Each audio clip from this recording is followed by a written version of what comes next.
We now know sales for NIO, Xpeng, Leapmotor, Tesla, BYD, all of them for December. Let's have a look at who actually is winning and losing, or are they all just taking a bigger share of the internal combustion engine pie? Hello my friends and welcome to the channel. I'm the Electric Viking. My name's Sam Evans. I'm coming to you from Melbourne in Australia, and I've been talking about BYD and Chinese electric car manufacturers maybe even before Sandy Munro was. Who knows? Who knows? It's a close race, but it's very interesting seeing as he and I and a few others are saying the same things. That is, that Tesla, along with Chinese automakers, are about to disrupt the global automotive market. And if you have a look at their current sales, in December, there's been some serious bounce backs. I mean, this is a shock. I've got to say, I dumped my Xpeng and NIO stock. Maybe I was a little bit early on the NIO one. Well, actually, there's a good reason why I dumped my NIO stock, and it's not to do with their sales, which were pretty good in December, still nowhere near enough to support their current addiction. What are they addicted to? They love spending. They are spending cash like it is going out of style, baby. It's,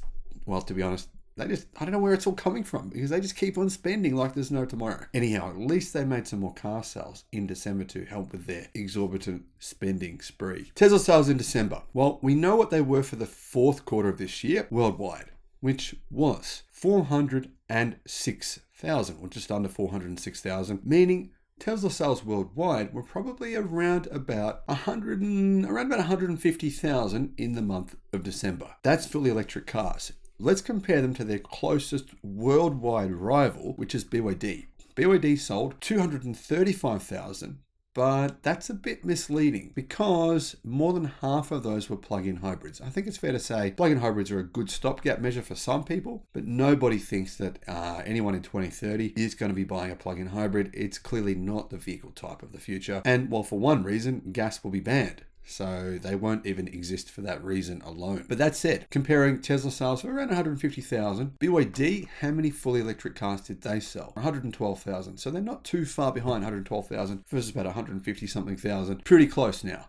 That's an interesting race there. And personally, I really like it because I think these guys together are actually the ones who have a lot of respect for each other. They no longer, I mean, Elon Musk doesn't criticize Tesla and BYD anymore. He rightfully did in the past because their cars were not very good then. They've improved, and I think there's a healthy level of respect between Wang Chanfu and Elon Musk, and for good reasons. Both companies are vertically integrated. They're doing very similar things to each other, and they're both doing an incredible job. Who else did well in China? Well, NIO. They delivered a record 15,815 vehicles in December, including 7,600 of the ET5. The ET5 is sort of like a slightly more expensive Tesla Model 3. It's a compelling vehicle, bit more premium, bit more expensive though. So you're paying more for it, obviously.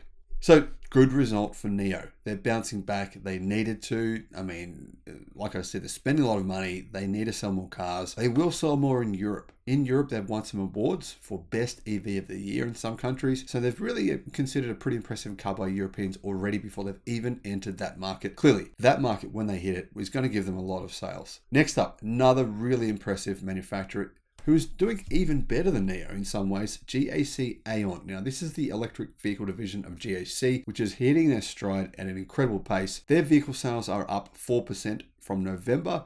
They hit 30,000 electric vehicle sales in the month alone. 30,000. That's impressive when you consider that's probably around the same number that Volkswagen Group hit. Yeah, you can see how the Chinese are doing incredibly well, right? NITA, 7,800. That's a decrease of 48% from November, and NITA had been going on this incredible meteoric rise. I believe they might have just increased their prices in China because they can't sell at the prices they've been selling at in the quantities they were selling at, making too much of a loss. Yes, incredibly affordable cars. I've made videos on this channel about NITA before saying, go buy one, they're so cheap. Insanely cheap cars. Raising the prices, of course, meant they have that 50% decrease in sales versus the previous month when their sale figures were astronomical. We're looking at 15,000 vehicle deliveries for what is a relatively unknown global car company. Leapmotor, 8,500. Same thing happened with Leapmotor. They increased the prices of their cars. Sales went way down in comparison to previous months. Only a couple of months ago, they were selling more than twice as many EVs per month, 8,500 per month for Leapmotor in December. Then you've got Xpeng. They had a huge bounce back month. Everyone thought they were basically dead and buried. They delivered 11,292 vehicles. That's an increase of 94% from November. They said one of the big problems was too many options on their site. People getting confused with all the options. So they basically cleared up the number of options. They did decrease prices a little bit and they bounced back big time because they delivered only 4,000 vehicles in the previous month. Big difference, 11,300. They're back in, hopefully for them, back in the black. But yeah, whether or not Xpeng is through the clear, I don't know. They're another company like NIO, just wasting money, to be honest, building sort of autonomous electric flying cars and getting excited with all these different side projects when they should be focusing on first principles. Talk to Elon Musk about that. I mean, yeah, he's got a lot of critics, but he's good at doing that. Xpeng don't make a profit on their vehicle sales, still make a loss on their cars, and they're really bleeding. They need to get back to focusing just on EVs. Forget about all the other side projects for the moment. That's what I think anyhow. What are your thoughts? Let me know. Now, another really promising car company, Zeekr. I am convinced Zeekr are going to smash it globally. Now, they are owned by the Geely Group, basically sister company to Polestar Volvo. So all they need to do is say Polestar Volvo will be selling Zeekrs in your dealerships now. You're part of the Geely Group.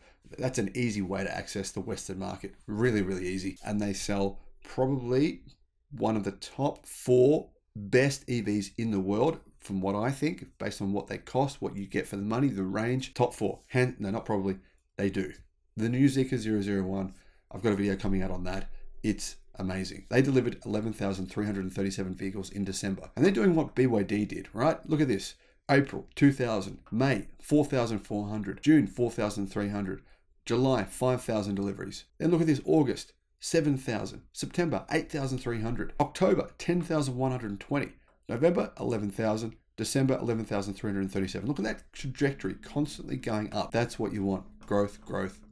And lastly, Li Auto. I don't actually consider Li Auto as being even relevant in this sector. China does. China loves Li Auto. I don't know why. It's considered one of their unicorn companies for some reason. They only sell plug-in hybrids, so I just don't rank them at all. I do love the shape of their cars, the look of their cars, and they do plan on making an EV some point in the future, but they haven't done so yet. Their deliveries, though, did really well in the month of December. They increased from 15,000 in November, 10,000 in October, to 21,200 in December. Really good month for them. But like I said, really not relevant in this discussion, in my opinion. I'm not really convinced that their vehicles are going to sell that well in Europe or other countries around the world. It's going to be primarily a Chinese brand for a while to come yet, if ever.